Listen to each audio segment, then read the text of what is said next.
Hello guys, আসসালামু আলাইকুম। সবাই কেমন আছেন? আমার ডেইলি ব্লগ আপনাদেরকে স্বাগতম। আজকে আমি কী করব বা এর কিছুক্ষণ সময়ের ভিতরে কী করব সেটা আপনাদের কাছে আমি শেয়ার করব। অবশ্যই সবাই আমাকে কমেন্ট করে জানাবেন কেমন হলো আমার ব্লগটা। এই যে এখানে ভাত বসালাম, ভাত রান্না করতেছি, ভাত প্রায় হয়ে আসছে। এখানে একটু মিষ্টি কুমড়া ভাজি করব। আপনারা কে কীভাবে মিষ্টি কুমড়া ভাজি করেন আমাকে একটু জানাবেন। আমি প্রথমে তেল গরম করে নিলাম, এরপর পেঁয়াজ কাঁচামরিচ দিলাম, এরপর দেবো একটু স্বাদ মতো লবণ,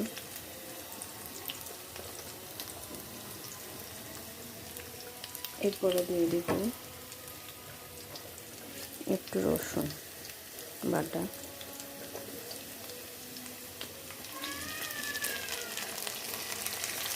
এগুলো নাড়তে থাকবো।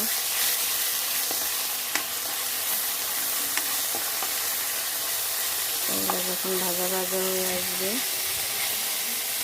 তখন আমি মিষ্টি কুমড়ো দিয়ে দেবো। মিষ্টি কুমড়োর মধ্যে চাইলে আপনারা হলুদ মরিচের গুঁড়া অ্যাড করতেও পারেন, না করতে পারেন, তবে এভাবে রান্না করলে বেশি মজা হয়। এভাবে করলে মজাটা দ্বিগুণ বেড়ে যায়।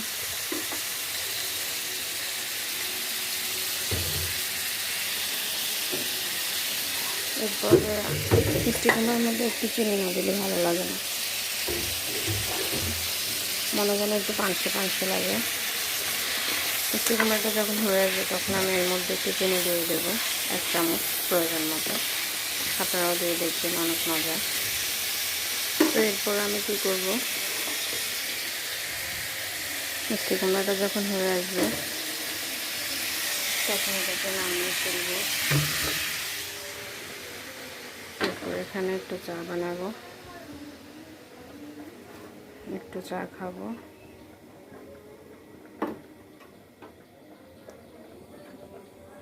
এরপর ঘরের অন্যান্য কাজকর্ম সেটা তো সারবে অবশ্যই।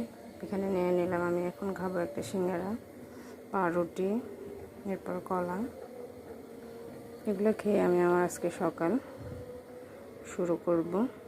তো আপনারা কে কী খেলেন, কে কী খান সকালে নাস্তায়, অবশ্যই আমাকে জানাবেন। আর অবশ্যই আমার আইডিটাকে আপনারা সাবস্ক্রাইব করে দেবেন, লাইক কমেন্ট শেয়ার করে দেবেন। আর এরকম নতুন নতুন ব্লগ যাতে আমি আরও করতে পারি সেজন্য অবশ্যই দোয়া করুন। ভালো থাকবেন। আল্লাহ হাফিজ, আসসালামু আলাইকুম। আবার দেখা হবে।